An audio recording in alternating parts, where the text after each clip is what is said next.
అంటే Hyderabad central university మాత్రమే.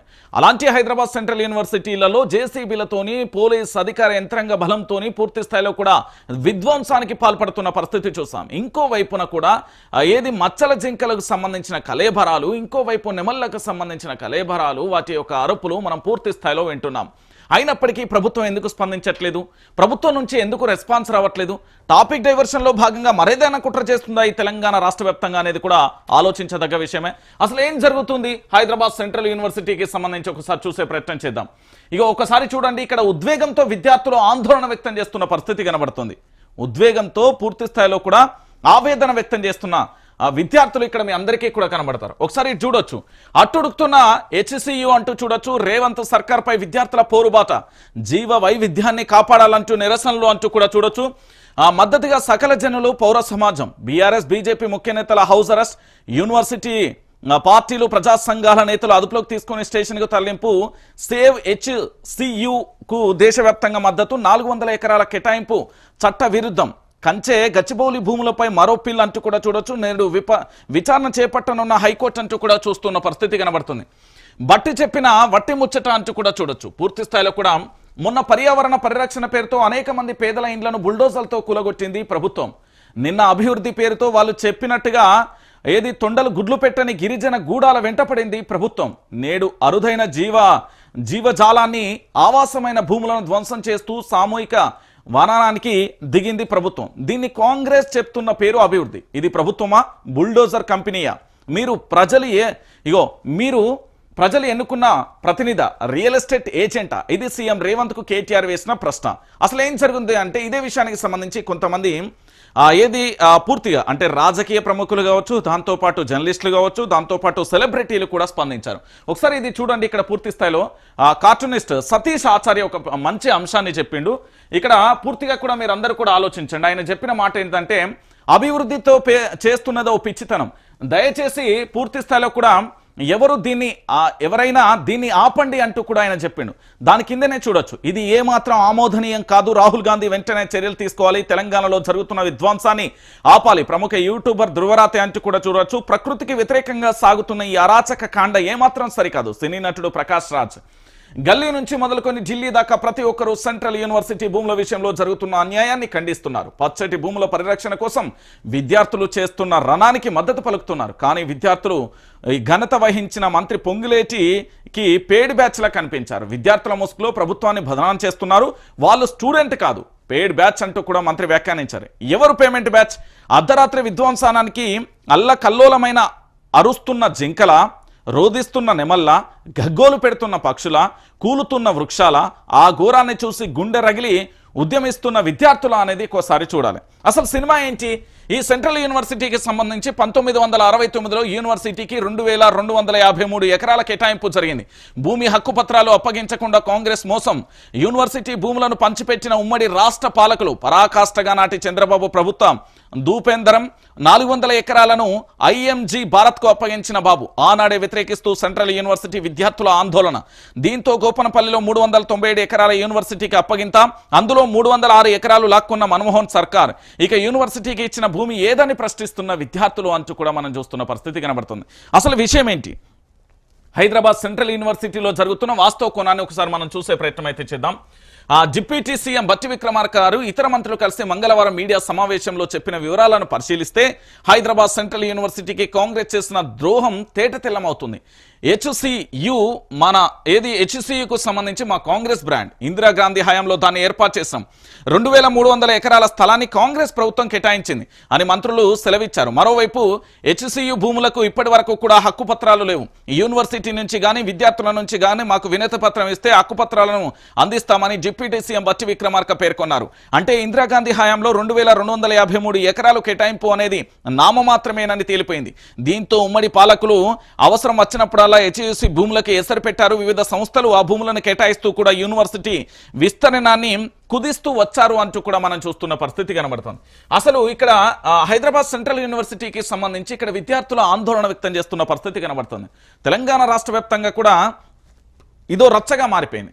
Hyderabad central యూనివర్సిటీలలో పూర్తి స్థాయిలో 2000కు పైచిలుకు దాదాపుగా 2253 ఎకరాలను 1973లో ఇందిరాగాంధీ ప్రభుత్వ హయాంలో పార్లమెంట్లో బిల్లు పెట్టి మరీ ఆమోదించి దీన్ని ఆ భూములను హైదరాబాద్ సెంట్రల్ యూనివర్సిటీకి పూర్తి స్థాయిలో కేటాయింపులు జరిగిన తర్వాత విషయం ఏంది అంటే దానిని రెవెన్యూ రికార్డులలో కొంత భూమిని ఎక్కించకుండా అప్పటి కాంగ్రెస్ నేతలు తాత్సర్యం చేసుకుంటూ వచ్చారు. దాంట్లో భాగంగా ఇంకొకటి ఏంటంటే ఇదే 400 ఎకరాలకు అప్పటి చంద్రబాబు ప్రభుత్వానికి సంబంధించి ఎసరు పెట్టే ప్రయత్నం చేస్తే దీనికి ప్రత్యామ్నాయంగా కూడా గోపనపల్లి దగ్గర ఉన్న 396 ఎకరాలను కూడా అలాట్ చేయడం జరిగింది.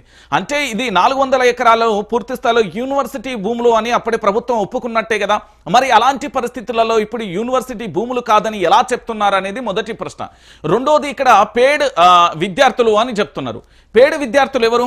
6 గ్యారెంటీలు 6 గ్యారెంటీలు చూపించి అడ్డగోలు అబద్ధాలు చెప్పింది పేడ్ బ్యాచా, లేకపోతే 6 గ్యారెంటీలను 100 రోజులలో అమలు చేస్తామని చెప్పింది పేడ్ బ్యాచా, 13 అంశాలను పూర్తి స్థాయిలో అమలు చేస్తామన్నది పేడ్ బ్యాచా, 420 హామీల గురించి అడిగితే పత్తా కనిపించని వాళ్ళు పేడ్ బ్యాచా, దాంతోపాటు అక్రమ కేసులు పెడుతూ జర్నలిస్టులను ఇరికిస్తున్న వారు పేడ్ బ్యాచా, రైతులు అరిగోస పడతా ఉంటే ఆనంద బాష్పాలు కురిపిస్తున్న వాళ్ళు పేడ్ బ్యాచా, దాంతోపాటు తెలంగాణ రాష్ట్ర వ్యాప్తంగా కూడా మహిళల మీద జరుగుతున్న అఘాయిత్యాలపై నోరు మెదపని వాళ్ళు పేడ్ బ్యాచా, ఇప్పటి వరకు తెలంగాణ రాష్ట్ర వ్యాప్తంగా మంత్రులకు సంబంధించి పూర్తి స్థాయిలో మంత్రివర్గ విస్తరణ చేయకుండా ఉండేవాళ్ళు పేడ్ బ్యాచా.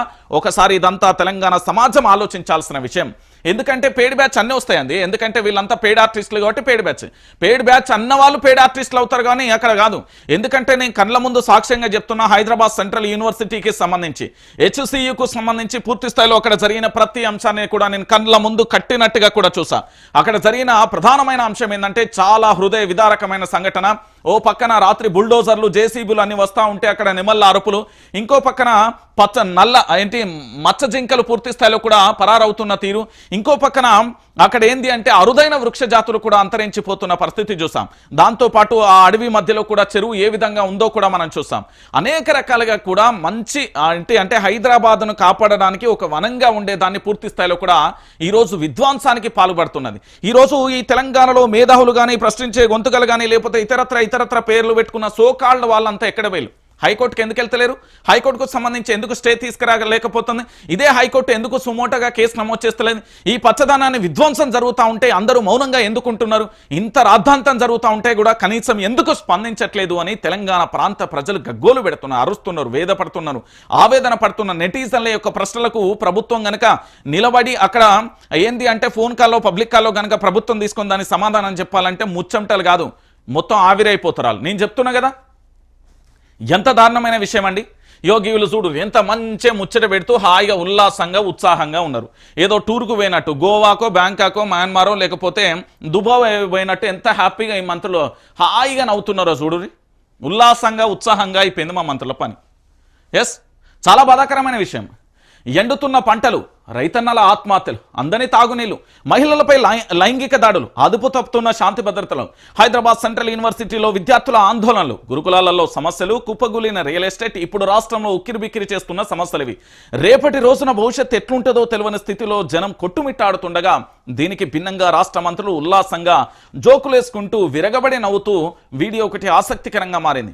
మంగళవారం కమాండ్ కంట్రోల్ సెంటర్లో ఇష్టాగోష్ఠి తర్వాత ముఖ్యమంత్రి రేవంత్, ఉప ముఖ్యమంత్రి బట్టి విక్రమార్క, మంత్రులు ఉత్తమ్, పొంగులేటి, దుద్దిల్లా, జూపల్లి విరగబడి నవ్వుతున్న దృశ్యాలు వీడియో ఒకటి వైరల్ అయింది. మరో మంత్రి సీతక్క స్వయంగా కూడా ఈ వీడియోను చిత్రీకరించడం మరో విశేషం అంటూ కూడా చూస్తున్న పరిస్థితి కనబడతా. నేనేమంటున్నానంటే మంత్రులందరికీ సంబంధించి ఉల్లాసంగా ఉత్సాహంగా ఉంటారండి. ఇది తెలంగాణ ప్రాంత ప్రజలు చేసుకున్న ఒక దరిద్రం. తెలంగాణ ప్రాంత ప్రజలు చేసుకున్న ఏంది అంటే నా భాషలో చెప్పాలి అంటే మనకై మనమే మన జీవితాన్ని సర్వనాశనం చేసుకున్నాడు అంటాడు. మార్పు వచ్చింది నిజంగానే. కాంగ్రెస్ పార్టీ మార్పు మార్పు మార్పు మార్పు అనే ట్యాగ్లైన్ నిజమే, అక్షరాల సత్యం. మార్పు వచ్చింది. ఎక్కడ మార్పు వచ్చింది? ఎవరి దగ్గర మార్పు వచ్చింది? ఒకసారి మీరు అందరూ కూడా ఆలోచించాలి. మన జీవితాలలో మార్పు వచ్చిందా? వీళ్ళ జీవితాలలో మార్పు వచ్చిందా? ఆనాడు కాంగ్రెస్ పార్టీ జెండా పట్టుకొని కనీసం ధర్నాలు నిరసనలు కూడా చేయకుండా గాంధీ భవన్లో ఉండే ప్రెస్ మీట్ పెట్టి ఆనాడు ఉన్న వీళ్ళందరూ కూడా నిరుద్యోగులు, నేడు ఉద్యోగ అవకాశాలు వచ్చాయి. ఒకరి ముఖ్యమంత్రి అయ్యిలు, ఇంకోరు మంత్రులు అయ్యిలు, హ్యాపీగా ఉన్నారు. ఎమ్మెల్యేలు, మంత్రులు అయిపోయిన పదవులు ఎవరికి వచ్చినాయి? వీళ్ళకి వచ్చినాయి. కాబట్టి ఉల్లాసంగా ఉత్సాహంగా ఉంటారు. ఇంకోటి ఏంది, మనం కష్టపడి పొద్దు నుండి సాయంత్రం వరకు గొడ్డు లెక్క కష్టపడి వచ్చే పైసలల్లో ట్యాక్సీ కడితే వీళ్ళ యొక్క జీతాలు ఇస్తాం, వీళ్ళకు సెక్యూరిటీని ఇస్తాం, వీళ్ళకి వాహనాలు ఇస్తున్నాం, దాంట్లో పెట్రోల్ పోస్తున్నాం, వీళ్ళకి భద్రత కల్పిస్తున్నాం, వీళ్ళకి ఇండ్లు ఇస్తాం. ఇక ఉండరా సంతోషంగా? మీరే ఆలోచించండి. సంతోషంగా ఎందుకు ఉండరు? ఉల్లాసంగా ఉత్సాహంగానే ఉంటారు. వీళ్ళకి ఎందుకు పడతాయి? పంటలు ఎండితే ఏమవుతుంది? వాళ్ళకేమన్నా వాళ్ళ జీవితాలు ఏమన్నా ఆగమైతే, వాళ్ళకేమన్నా అల్లకల్లోలం అవుతుందా? ఒక్కొక్కరు వేల కాంట్రాక్ట్లకు సంబంధించి.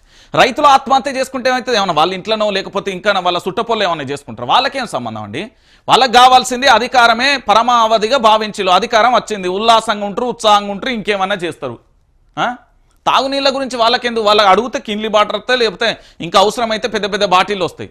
నేను చెప్తున్నా కదా, మహిళలపై లైంగిక దాడి జరుగుతుంది, ఏది జరుగుతుంది వాళ్ళకేంది? వాళ్ళు ఏమైనా పట్టించుకునే స్థితిలో ఉన్నారా? వాళ్ళు ఏమైనా ఆలోచించే స్థితిలో ఉన్నారా? ఈ తెలంగాణ రాష్ట్ర వ్యాప్తంగా ఇంత జరుగుతూ ఉంటే ఎందుకు ఆలోచిస్తారు? ఒకసారి చూడురి, ఏంది ఈ పంచాయతీ, ఏంది కథ? మా భూములు మాకేనని ఆనాడు గద్దర్ వాడింది కదా, మా భూములు మాకేనని బలే అన్నట్టుగా ఈరోజు సెంట్రల్ యూనివర్సిటీలో కూడా పూర్తి స్థాయిలో నిరసన ఆగ్రహ జ్వాలలు వ్యక్తమవుతున్నాయి. చూడురి, మొత్తానికి సర్కార్పై HCU విద్యార్థుల జంగు సైరన్. మంగళవారం మరింత పెరిగిన ఉద్రిక్తత. గేటు వైపు దూసుకొచ్చిన విద్యార్థులు పోలీసులు అడ్డుకోవడంతో తొక్కి అక్కడే నిరసన. 4 డిమాండ్లతో నిరవధిక సమ్మెకు పిలుపు. ప్రభుత్వానికి వ్యతిరేకంగా నినాదాలు. మేము గుంట నక్కలమే అంటూ ప్లకార్డులు. మద్దతుగా వచ్చిన పలువురు విద్యార్థి సంఘాలు. గేటు బయటే అరెస్టు చేసిన పోలీసులు. ఓయిలో BRSV నిరసన అంటూ కూడా చెప్పిన పరిస్థితి కనబడుతుంది. హైదరాబాద్ సెంట్రల్ యూనివర్సిటీలో సర్కార్ నిర్బంధకాండ నడుస్తుంది. ప్రకృతి కాపాడాలని విద్యార్థులు ఫైట్ చేస్తుంటే అరెస్టులు, లాఠీ చార్జీలతో విద్యార్థుల ఉద్యమాన్ని అణచివేస్తుంది. అయితే పోలీసుల అరెస్టులను లెక్క చేయకుండా విద్యార్థులు నిరసన కొనసాగిస్తున్నారు. 400 ఎకరాల భూములపై ప్రభుత్వం వెనక్కి తగ్గే వరకు నిరవధిక సమ్మె చేపడతామని పిలుపునిచ్చారు. అటు విద్యార్థుల ధర్నాకు వివిధ రాజకీయ పార్టీలతో పాటు విద్యార్థి సంఘాల నాయకులు కూడా మద్దతు తెలిపిన పరిస్థితి కనబడతాను. అయితే దీని గురించి నేనేమనుకున్నా అంటే, పూర్తి స్థాయిలో ప్రభుత్వానికి సంబంధించి ఇంత పచ్చదనాన్ని విధ్వంసం చేస్తా ఉంటే పర్యావరణవేత్తలు, జీవ వైవిధ్యానికి సంబంధించిన కొంతమంది మేధావులు అని చెప్పుకుంటారు కదా, సోకాల్డ్, వాళ్ళందరూ పోయి ఏంది హైకోర్టులో పిటిషన్ వేసి స్టే చేస్తారేమో అనుకున్నాను, లేకపోతే సుమోటోగా కేసు నమోదు చేస్తుందేమో. కానీ ఎక్కడికక్కడ అన్ని సంస్థలను మేనేజ్ చేసిర్రు అనేది పక్క క్లారిటీ అయితే వస్తుంది. ప్రతి ఒక్కరిని అయితే ఇక్కడ మేనేజ్ చేసి, లేకపోతే ఇగో నిన్న గీన ఒక్క మొగం లెక్క మాట్లాడింది బై ఎలేటి మహేశ్వర్ రెడ్డి, భారతీయ జనతా పార్టీకి సంబంధించిన బీజేపీ LP నేతకు సంబంధించి నిజంగా తోపు మొగుడు. ఆయన చెప్పిన దాన్ని ఇప్పటి వరకు కూడా ఎవరు కూడా ఖండించిన దాఖలా లేదు. కాంగ్రెస్ పార్టీ నుండి కనీసం ఒక స్పందన కూడా కరువైంది. ఆయన చెప్పిన స్టేట్మెంట్ చాలా అంటే తెలంగాణలో భూకంపం సృష్టించే స్టేట్మెంట్. నార్మల్ స్టేట్మెంట్ ఇయలే ఆయన. HCU భూముల రాబర్ట్ వాద్రాకే 40,000 కోట్ల భూమిని 20,000 కోట్లకే ఇచ్చేందుకు కుట్ర. పదవి కాపాడుకునేందుకు రేవంత్ తిప్పలు. సర్కార్ ప్రజాపాలన గాలికి వదిలేసి రియల్ ఎస్టేట్ దందా కోసమేనే పనిచేస్తుంది. గుంటనక్కలు ఎవరో రేవంత్ చెప్పాలి. రాష్ట్రంలో నిర్బంధ అరాచక పాలన సాగుతున్నది.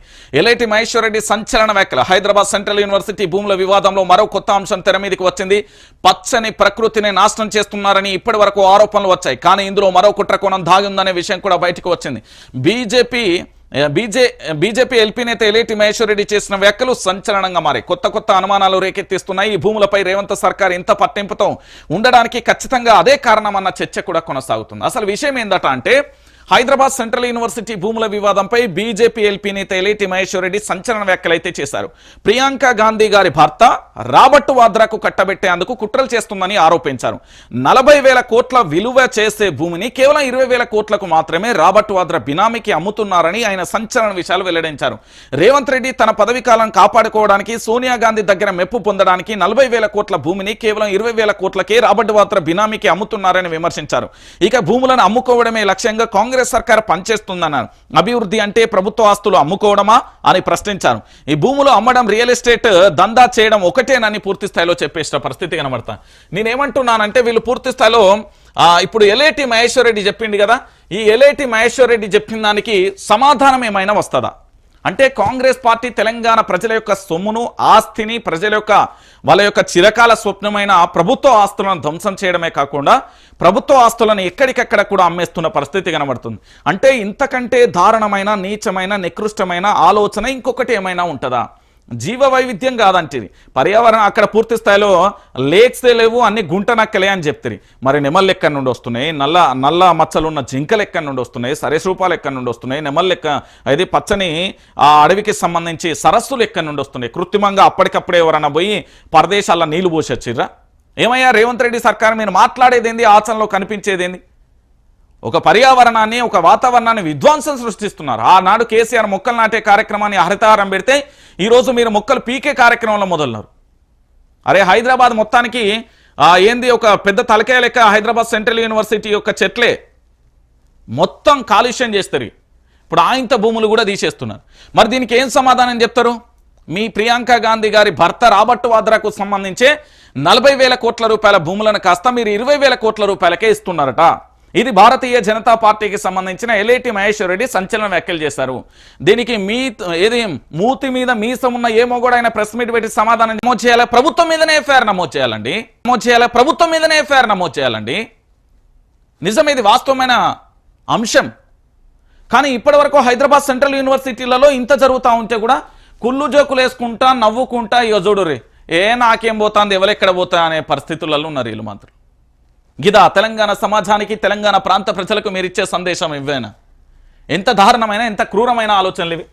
తెలంగాణ ప్రాంత ప్రజలారా మీరే ఆలోచించాలి. ఎందుకంటే తెలంగాణ రాష్ట్ర వ్యాప్తంగా కూడా జరుగుతున్న ఈ అంశానికి సంబంధించి నేను ఒక ప్రధానమైన వీడియో కూడా తీసుకొచ్చిన. ఎందుకంటే తెలంగాణ ప్రాంత ప్రజలకు చెప్పాలి కాబట్టి నిన్న హెచ్యూసీకి సంబంధించి జరిగిన దానికి సంబంధించి నేనే పేపర్లో రాసుకొచ్చిన. అసలు కథ ఏంది, ఏం కథ, అసలు వాస్తవ కోణం ఏంది అంటే తెలంగాణ ప్రాంత ప్రజలకు తెలియాలి కదా, ప్రజలందరికీ కూడా తెలియాలి కాబట్టి నిజమా కాదా ఈ తెలంగాణ ప్రాంత ప్రజలందరికీ కూడా అర్థం కావాలి కాబట్టి దాన్ని నేను తీసుకొచ్చే ప్రయత్నం చేసి. ఎందుకంటే ఈరోజు తెలంగాణ రాష్ట్ర వ్యాప్తంగా కూడా జరుగుతున్న పంచాయతీ ఇదే. ఈరోజు తెలంగాణ రాష్ట్ర ప్రజలందరూ కూడా ఆలోచించాల్సిన విషయం ఏంటి అంటే ఆ తెలంగాణలో ఇప్పటి వరకు పూర్తి స్థాయిలో కూడా జరుగుతున్న ఈ అంశం ఎంత దారుణంగా ఉందంటే హైదరాబాద్ 400 ఎకరాల మీద రగడ ఏదైతే కొనసాగుతుందో ఈ రగడకు సంబంధించి పూర్తి స్థాయిలో తీసుకొచ్చినాయి. ఇక్కడ విద్యార్థులేమో ఆందోళన చేస్తారు, ఇక్కడ మంత్రులేమో ఉత్సాహంగా ఉంటారు. విద్యార్థులు ఆందోళన చేస్తే వాళ్ళ దగ్గర మారణాయుధాలు ఉన్నాయి, లేకపోతే ఇంకోటి ఉన్నది, వాళ్ళను పిహెచ్డి స్కాలర్సే కాదు వీళ్ళు పెయిడ్ ఆర్టిస్టులు అంటూ రకరకాలుగా చెప్తున్నారు కదా. మరి ఆ చెప్పే నేతలు ఎవరైతే ఉన్నారో సెక్యూరిటీ లేకుండా హైదరాబాద్ సెంట్రల్ యూనివర్సిటీలో అడుగు పెట్టగలరా? హెచ్సియులో అడుగు పెట్టగలరా? ఇదే పొంగులేటి శ్రీనివాసరెడ్డి గారికి నేను అడుగుతున్నా. మీరు అన్నారు కదా సార్ ఏమని, అందులో పెయిడ్ ఆర్టిస్టులు ఉన్నారని. మీరు సెక్యూరిటీ లేకుండా సింగిల్గా ఒక్కరు వెళ్ళి అక్కడ చూడరాని పెయిడ్ ఆర్టిస్టులు మీరా వాళ్ళ అనేది మొత్తం బయటకు వస్తుంది. దానికి మొత్తం పూర్తి స్థాయిలో కూడా తెలిసిపోతుంది. ఎందుకంటే తెలంగాణ యావత్తు సమాజానికి అర్థమైపోతుంది వాస్తవ కోణం ఏంది, ఏం లక్షణం అనేది మొత్తం తెలిసిపోతుంది. ఆ తర్వాత పూర్తి స్థాయిలో కూడా తెలంగాణ యావత్తు సమాజానికి కూడా అర్థమయ్యే పరిస్థితి వస్తుంది పూర్తిగా కూడా. ఎందుకంటే హెచ్యూసీకి సంబంధించి జరుగుతున్న ఈ పరిణామానికి సంబంధించి వాస్తవ కోణం మీకు కూడా అర్థమైపోతుంది. ఇప్పటి వరకు తెలంగాణ రాష్ట్ర రాజకీయాలలో మీరు చూసిన అంశం ఇది. ఇక దీంతో పాటు ఇంకొక అంశాన్ని కూడా చూద్దాం. నిన్న ఇంకొక ప్రధానమైన అంశం కూడా చోటు చేసుకుంది. ఏంది అంటే ఇగో ఇది. ఇక్కడ ఎవరు కనబడుతున్నారు? రాష్ట్రానికి సంబంధించిన మాజీ ముఖ్యమంత్రి బీఆర్ఎస్ పార్టీ అధినేత కల్వకుంట్ల చంద్రశేఖరరావు కనబడుతున్నారు. ఏమంటున్నాడు ఇక్కడ కేసీఆర్కు సంబంధించి ఒకసారి చూస్తే, ఈ నెల 27న బీఆర్ఎస్ రజోత్సవ మహాసభ నిర్వహించనున్న నేపథ్యంలో వరంగల్ ఉమ్మడి జిల్లా ముఖ్య నేతలతో పార్టీ అధినేత కేసీఆర్ ఎర్రవెల్లి నివాసంలో సమావేశమయ్యారు. సభ నిర్వహణ ఏర్పాట్లపై చర్చించారు. రజోత్సవ మహాసభ బాధ్యతలను తమ జిల్లాకు అప్పగించినందుకు ప్రత్యేక ధన్యవాదాలు తెలిపారు. ఎలగతుర్తి వద్ద 1213 ఎకరాల స్థలాన్ని మహాసభ నిర్వహణ కోసం తీర్చిదిద్దుతామని వారు వివరించారు. ఏర్పాట్లకు సంబంధించి అధినేత నుంచి సలహాలు సూచనలు స్వీకరించారు. ఈ సమావేశంలో పార్టీ వర్కింగ్ ప్రెసిడెంట్ కేటీఆర్, మండలి డిప్యూటీ చైర్మన్ బండా ప్రకాష్, మండలిలో ప్రతిపక్ష నేత మధుసూదనాచారితో పాటు వరంగల్ ఉమ్మడి జిల్లా ప్రతినిధులు, రాష్ట్ర స్థాయి ముఖ్య నేతలందరూ కూడా పాల్గొన్నారు. ఇక్కడ ఏంది, వరంగల్లో సభ నిర్వహించాలి. ఎందుకు? 25 ఏళ్ల ప్రస్థానానికి సంబంధించి పూర్తి స్థాయిలో సభ నిర్వహించడానికి కల్వకుంట్ల చంద్రశేఖరరావు గారి ఆదేశాల మేరకు బీఆర్ఎస్ పార్టీ పూర్తి స్థాయిలో ఉమ్మడి వరంగల్ జిల్లాకు సంబంధించిన నేతలందరూ కూడా ఇక్కడ పాల్గొనడంతో పాటు బీఆర్ఎస్ పార్టీకి సంబంధించిన వర్కింగ్ ప్రెసిడెంట్ కేటీఆర్ కూడా పాల్గొన్నారు. అయితే ఇక్కడ విషయం ఏంది అంటే వరంగల్ సభకు సంబంధించి పూర్తి స్థాయిలో సన్నాహక సమావేశాలు జరుగుతున్నాయి. ఏంది, తెలంగాణ యావత్తు ప్రజలందరూ కూడా అక్కడికి చేరుకోవాలి. దేనికోసం చేరుకోవాలి? ఈ 25 ఏళ్ల ప్రస్థానం గురించి ఉద్యమంలో కేసీఆర్ అంటే బీఆర్ఎస్ పార్టీ ఉద్యమ నాయకులు ఉద్యమకారులు ఎదుర్కొన్న తీరును కూడా వివరిస్తారు. 10 సంవత్సరాల సంబంధించిన పాలన ఎట్లుండే, ఆఖరికి 15 నెలల పాలన ఏమైపోయింది, తెలంగాణ రాష్ట్ర వ్యాప్తంగా ఇప్పటి వరకు పూర్తి స్థాయిలో రైతులు కానీ, దాంతోపాటు నిరుద్యోగులు కానీ, విద్యార్థులు కానీ, మళ్ళీ పోతే కార్మికులు కానీ, మహిళలు కానీ, దాంతోపాటు అనేక మంది ఎదుర్కొంటున్న ఇబ్బందులు, గోసలు అన్నీ కూడా వరంగల్లో రజోత్సవ సభ ఏదైతే జరుగుతుందో అక్కడ బట్టబయలైపోతాయి. అందరికీ తెలిసిపోతుంది కేసీఆర్ ఏంది, కేసీఆర్ తడాకా ఏంది, కేసీఆర్ సినిమా ఏంది. వరంగల్లో జరగబోయే రజోత్సవ సభలో అంతా బయటపడుతుంది. ఎందుకు నేను ఈ మాట చెప్తున్నానంటే ముఖ్యమంత్రిగా పనిచేసిన కల్వకుంట్ల చంద్రశేఖరరావు అంతకుముందు 14 సంవత్సరాలు నిరాటకంగా నిరంతరాయంగా పోరాటం చేస్తున్న ఉద్యమ నేత ఆయన. ఈరోజు కేసీఆర్ లేకపోతే నీళ్ళ గోసేందో తెలుస్తుంది, కరెంటు గోసేందో తెలుస్తుంది, పథకాల గోసేందో తెలుస్తుంది, అన్ని రకాలుగా సబ్బండ వర్గాలకు కూడా అర్థమైపోతున్నాయి. ఓనాడు గజం జాగకెంతుండే ఈనాడు పరిస్థితి ఏంది, ఆనాడు రియల్ ఎస్టేట్ ఏంది, ఈనాడు రియల్ ఎస్టేట్ ఏందని తెలంగాణ యావత్తు సమాజానికి కూడా అర్థమైపోతున్న పరిస్థితి కనబడుతుంది. అంటే ఈరోజు తెలంగాణ రాష్ట్ర వ్యాప్తంగా కూడా ప్రతి ఒక్కరు కూడా ఆలోచించాల్సిన విషయం ఏంటంటే, ఇక్కడ తెలంగాణలో పూర్తి స్థాయిలో కూడా కల్వకుంట్ల చంద్రశేఖరరావు గారి పరిపాలనకు సంబంధించి పూర్తి స్థాయిలో కూడా వారు ఎలాంటి నిర్ణయాలు తీసుకున్నారో ఆ ఉపన్యాసం కోసం పార్టీలు కూడా ఎదురు చూస్తున్నాయి. భవిష్యత్తు కార్యాచరణ ఎలా ఉండబోతుంది, భవిష్యత్తు కార్యాచరణతో ఎలాంటి నిర్ణయాలు తీసుకోబోతారు అనే అంశానికి సంబంధించి కూడా వాళ్ళు చర్చించిన పరిస్థితి కనబడుతుంది. ఇక గ్రోక్ చెప్పిన గ్రోత్ స్టోరీ, కేసీఆర్ పాలనలో తెలంగాణ ప్రగతి పరుగులు, గణనీయంగా పెరిగిన జిఎస్డిపి, తలసరి అభివృద్ధికి ఇరుసుగా మారిన హైదరాబాద్, కాళేశ్వరం రైతు బంధుతో సాగుబాగు, సుస్థిరమైన ప్రభుత్వం ఉండడంతో వేగవంతంగా సంస్కరణల అమలైంది అంటూ కూడా గ్రోక్ చెప్పింది. ఏమని చెప్పింది అంటే, కేసీఆర్ పాలన ఉన్నంత కాలం తెలంగాణ రాష్ట్రం చాలా అభివృద్ధి పదంలో నడిచింది, ఇందులో జిఎస్డిపి కానీ తలసరి ఆదాయం కానీ అద్భుతంగా కూడా పెరిగింది అంటూ కూడా చెప్తున్న పరిస్థితి. నేను ఎట్లా చెప్తున్నా అంటే, నిజంగా కూడా 2014 ముందు 1956 తర్వాత 1956 నుండి 2014 వరకు కూడా ఉమ్మడి ఆంధ్రప్రదేశ్కు సంబంధించిన పరిపాలనలో తెలంగాణలో ఒక గజానికి కూడా నీళ్లు ఎక్కడా కూడా అందలేదు. ఇది వాస్తవమైన కోణం. ఎందుకు ఈ విషయాన్ని చెప్తున్నానంటే, తెలంగాణ రాష్ట్ర వ్యాప్తంగా ప్రజలు ఎదుర్కొన్న తీరు కానీ ప్రజలు ఎదుర్కొన్న గోస కానీ మనం చూసాం. ఒక గజానికి కూడా నీళ్ళు అందని పరిస్థితి కనబడింది అంటే మీరే ఆలోచించండి. ఈరోజు కాళేశ్వరం ప్రాజెక్ట్ వచ్చింది, రిజర్వాయర్లు వచ్చినాయి, కాలువలు వచ్చినాయి, పూర్తి స్థాయిలో తెలంగాణ సాగునీరు త్రాగునీరు అంటే కరువు వచ్చినా కూడా తెలంగాణ అద్భుతంగా కూడా 3 పంటలు పండించే సామర్థ్యాన్ని తయారు చేసిండు కేసీఆర్. దాంతోపాటు ప్రతి ఇంట్లో ఆడబిడ్డ పెళ్లికి ₹1,00,000 అందించిండు. దానితో పాటుగా రైతులకు రైతు భరోసా ఇచ్చిండు, వాళ్ళకి ఏమన్నా అయితే రైతు బీమా ఇచ్చిండు. ఇక భవిష్యత్తులో చాలా చేసే కార్యక్రమాలు ఉండే కానీ ప్రభుత్వం పడిపోయింది. కేసీఆర్ కిట్ ఇచ్చిండు, గర్భిణీలకు సంబంధించి అనేక రకాలుగా. అంటే ఈ తెలంగాణలో ఒక వ్యక్తి జీవించడానికి పుట్టినప్పటి నుండి చచ్చే వరకు ఎలాంటి అవసరాలు ఉంటాయో అన్ని రకాల పథకాలను కూడా కేసీఆర్ ప్రవేశపెట్టాడు. నిజంగా కూడా హైదరాబాదు అభివృద్ధి దేంతో పోటీ పడతారు అంటే అభివృద్ధి 2 తన్నుకునే వచ్చేటట్టు పోటీ జరిగింది హైదరాబాద్లో. 2 అభివృద్ధి, నీకంటే నేను పరిశ్రమలు ఒక పక్కన, ఇటు ఉద్యోగ అవకాశాలు ఇంకో పక్కన, పరిశ్రమల రాక ఇంకో పక్కన, అన్ని రకాలుగా కూడా నెంబర్ 1లో ఉంది. కానీ ఈరోజు ఏమైపోయింది, పాతాళానికి 20 ఏళ్ళ వెనక పోయినాం. మీరు అవునన్నా కాదన్నా నిజం. 20 ఏళ్ళ వెనక పోయి ఇప్పుడు తెలంగాణ ప్రాంత ప్రజలందరూ కూడా ఎదుర్కొంటున్న ఈ పరిస్థితిని చూస్తే ఎక్కడ ఏవి కూడా కనిపించని పరిస్థితి కనబడుతుంది. ఇక దానితో పాటుగా మరో అంశాన్ని కూడా చూసే ప్రయత్నం అయితే చేద్దాం. ఏంటి అంటే ఇక మీకు ఇక్కడ అర్థమైపోతుంది. ఏంది, పంట ఎండి కడుపు మండి, నీళ్ళందక కండ్ల ముందే పంట ఎండిపోవడంతో గిరిజన రైతు కడుపు మండింది, కన్నీటి పర్యతమవుతూ పంటకు ఇలా నిప్పు పెట్టాడు. ఇది రాజన్న సిరిసిల్ల జిల్లా ఎల్లారెడ్డిపేట మండలానికి సంబంధించిన గూడారం గ్రామానికి సంబంధించిన గుగ్గులోతు గోరియా అంటూ కూడా చూస్తున్న పరిస్థితి కనబడుతుంది. ఏంటి విషయం ఏంది, 1 ఎకరం ఎండలేదట, ఎండిపోయిన పంటలను పరిగణలోకి తీసుకోబోరట. మరి ఎండిన పంట గతేంది, అకాల వర్షాలతో దెబ్బతిన్న పంటలపైన అదే నిర్లక్ష్యం, 10 రోజులైనా పూర్తి కాని సర్వే, వాస్తవాలను వదిలేసి వ్యవసాయ శాఖ వితండ వాదన అంటూ కూడా చెప్తున్న పరిస్థితి కనబడుతుంది. సాగునీళ్లు కరువై పంట పొలాలు నెర్రలు బారుతూ ఉంటే, పచ్చని పంటలు పశువుల మేతకు మేస్తా ఉంటే ఇవేవి వ్యవసాయ శాఖకు కనిపించడం లేదు. రాష్ట్రంలో 1 ఎకరం పంట కూడా ఎండలేదంటూ వ్యవసాయ శాఖ అధికారులు ప్రభుత్వానికి నివేదించినట్లుగా తెలుస్తుంది. గతంలో సుమారు 1,00,000 ఎకరాలు ఎండిపోయినట్లు ఆ నివేదిక, వ్యవసాయ శాఖ ఇప్పుడు ఆ నివేదికను పక్కన పెట్టి 1 ఎకరం కూడా ఎండిపోలేదంటూ మరో కొత్త నివేదికను తయారు చేసినట్లుగా సమాచారం. కానీ క్షేత్రస్థాయిలో వాస్తవాలను విరుద్ధంగా ఉన్నాయి. అయితే దీని గురించి మనం మాట్లాడుకోవాలి. వ్యవసాయ శాఖకు సంబంధించిన అధికారులు వాళ్ళు ఏమంటున్నారంటే 1 ఎకరం కూడా తెలంగాణలో ఎండిపోలే అంటున్నారు. పాపం వాళ్ళకు చాలా స్పష్టంగా తెలంగాణలోని ప్రతి పంట కూడా కనబడుతుంది. వాళ్ళు ఎట్లా అంటే ఆఫీస్లో కూకున్నా కూడా వాళ్ళు సీసీ కెమెరాల పర్యవేక్షణలో, లేకపోతే వాళ్ళ యొక్క శరీరాన్ని అక్కడనే ఉంచి ఆత్మ బయట మొత్తం తిరిగేసి సర్వే చేసుకొచ్చింది. అందుకే వాళ్ళకి కనబడలే అండి. వ్యవసాయ శాఖ అధికారుల వాళ్ళైతే చదువుకున్నారు కదా, వాళ్ళైతే మంచి ఉద్యోగమే చేస్తున్నారు కదా, వాళ్ళు 3 పూటల బువ్వ తింటున్నారు కదా. తెలంగాణలో పంటలు ఎండిపోలేదా? ఏమయ్యా, నువ్వు తీసుకునే జీతానికన్నా న్యాయం చేయాలి కదా, మానవత్వమైన కోణం అన్న ఉండాలి కదా. పంటలు ఎండిపోలేదా? నిన్ను ఎక్కడికి తీసుకుపోవాలని అక్కడ తీసుకుపోతా. ఎందుకు ప్రభుత్వానికి గింత? మీరు నిజంగా రాజ్యానికి లోబడి పనిచేస్తున్నారు తప్ప రాజ్యాంగానికి లోబడి పనిచేస్తలేరు. మీరు రాజ్యానికి లోబడి పనిచేస్తున్నారు, రాజ్యాంగానికి కాదు. తెలంగాణ రాష్ట్ర వ్యాప్తంగా పంటలు ఎండిపోతే పంటలు ఎండిపోలేదని స్టేట్మెంట్ ఇస్తున్నారు వ్యవసాయ శాఖ అధికారులు. కళ్ళు కనబడతలేవా, చెవులు వినబడతలేవా రైతులై?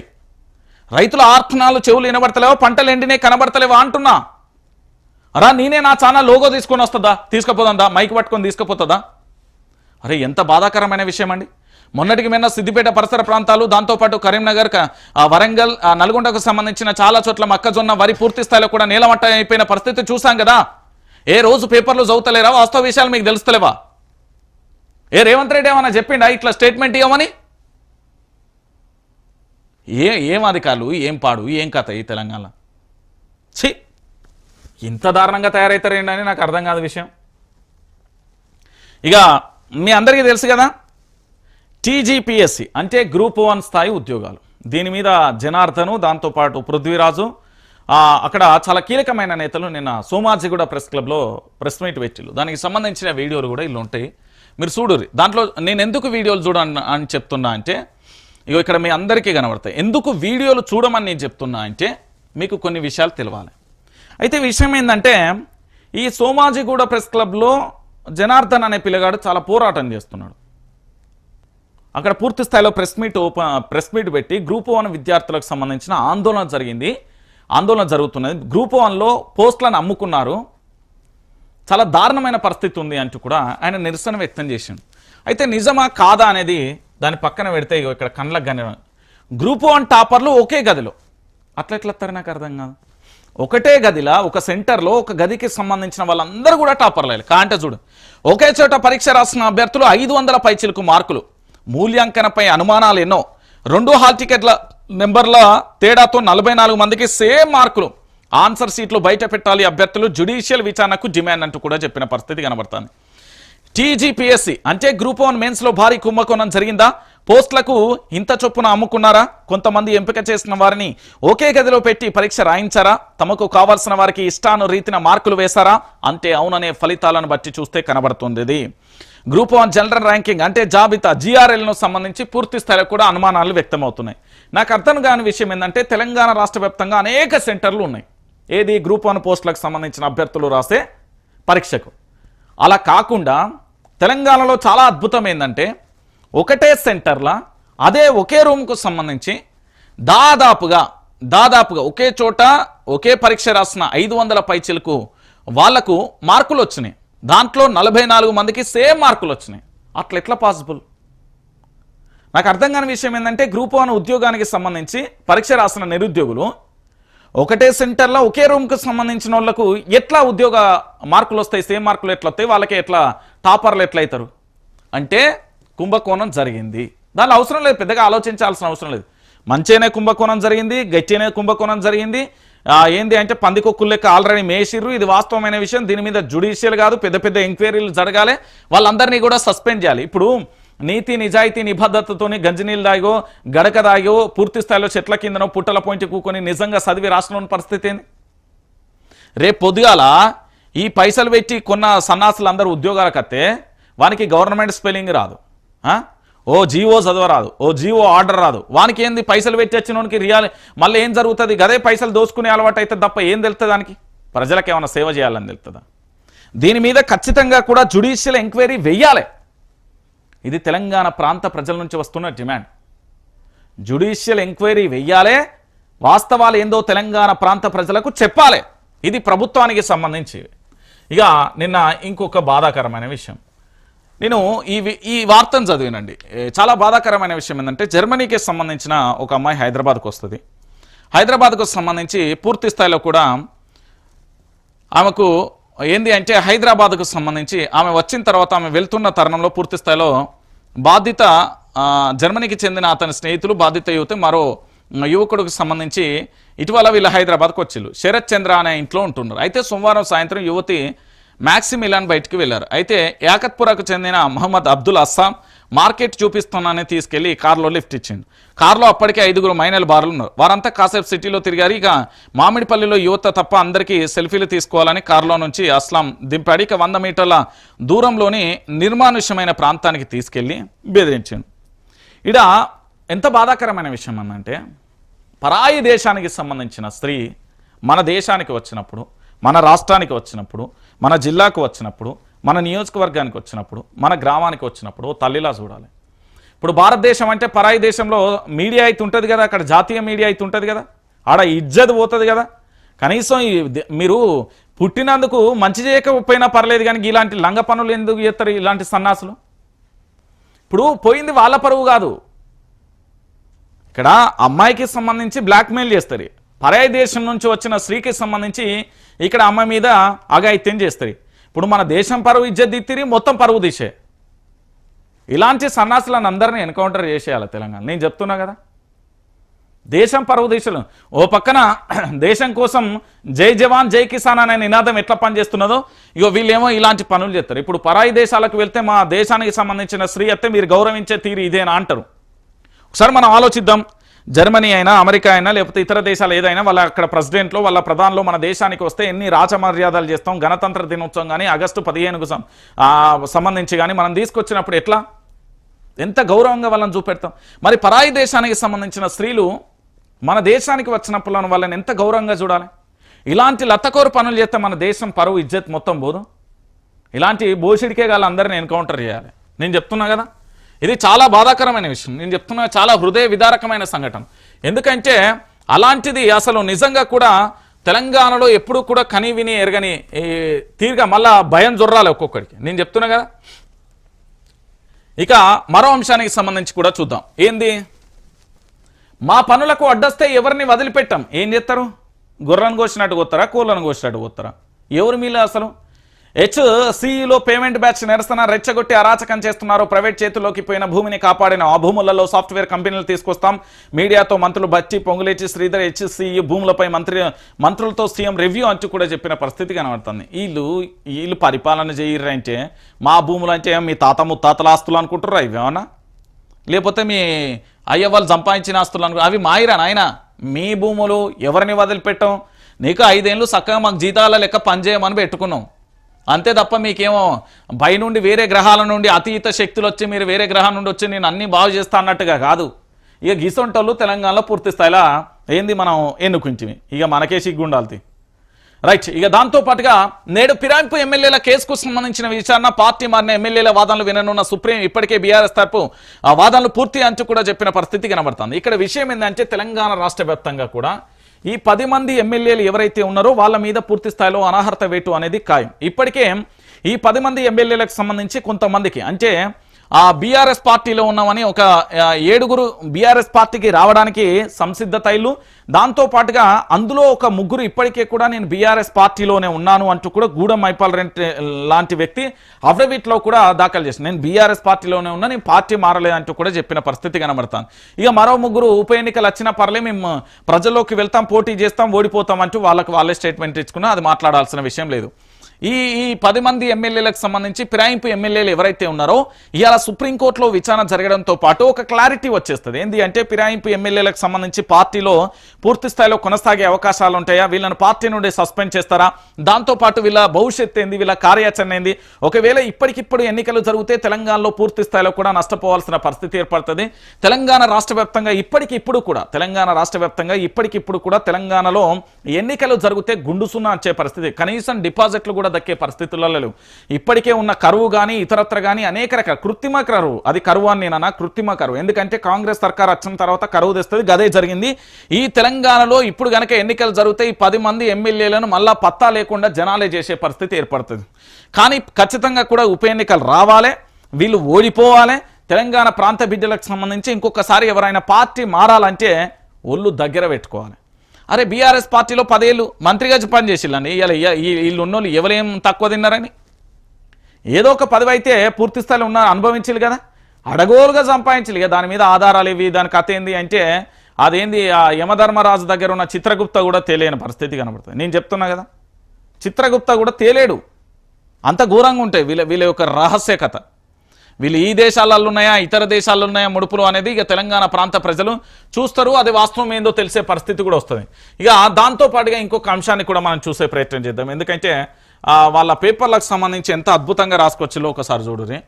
అరే కనీసం ప్రజా సమస్యల గురించి రాయుడు అంటే ఇగో ఏమన్నా రాసుకొచ్చిల్లో చూడు. ఇగో ఆ 400 ఎకరాలు హెచ్యుసివి కాదని వీళ్ళు స్టేట్మెంట్ చెప్పాడు. నేడు ఢిల్లీలో బీసీ సంఘాల మహాధరణ అంటూ చూడొచ్చు. ఇక ఈ పేపర్కు సంబంధించి ఇట్లున్నది. ఇక వివేక్ కాక పేపర్లో ఏమన్నా వచ్చిందా? మరి వివేక్ కాక ఏం రాసుకొచ్చిండు? వివేక్ కాకకు సంబంధించి నిజంగా ఏమైనా మారిండా లేకపోతే అట్లనే ఉన్నాడా? అవ్వా ఏం రాసుకొచ్చండి. ఇక సన్నబియ్యం అట. సన్నబియ్యం సంబరం కాదు, నువ్వు పింఛన్ ఏడబోయిందో అడుగు వివేక్ కాక. పింఛన్ ఏడబోయిందో అడుగు. పింఛన్లు ఇవి, పింఛన్లకు సంబంధించి ఇప్పటి వరకు వాళ్ళే ఇది 3వ నెలనో 2వ నెలనో కావస్తుంది. ఆ పింఛన్ల సంగతి ఏందో అడుగు ఫస్ట్. సన్నబియ్యం కాదు, ఇక మొత్తం వేసేసి ప్రభుత్వాన్ని జోపుడే పనిది. ఇగో బీఆర్ఎస్ బీజేపీ పచ్చాబద్దాలు గంతే. ఇక చూడు ఇక ఈ పేపర్లను ఎట్లా చదవమంటారండి? నాకు అర్థం కాదు. ఇక చెప్పురు ఇలా ఏమున్నదని చదవమంటారు? సో తెలంగాణ ప్రాంత ప్రజలకు నేను చెప్పేది ఏంటంటే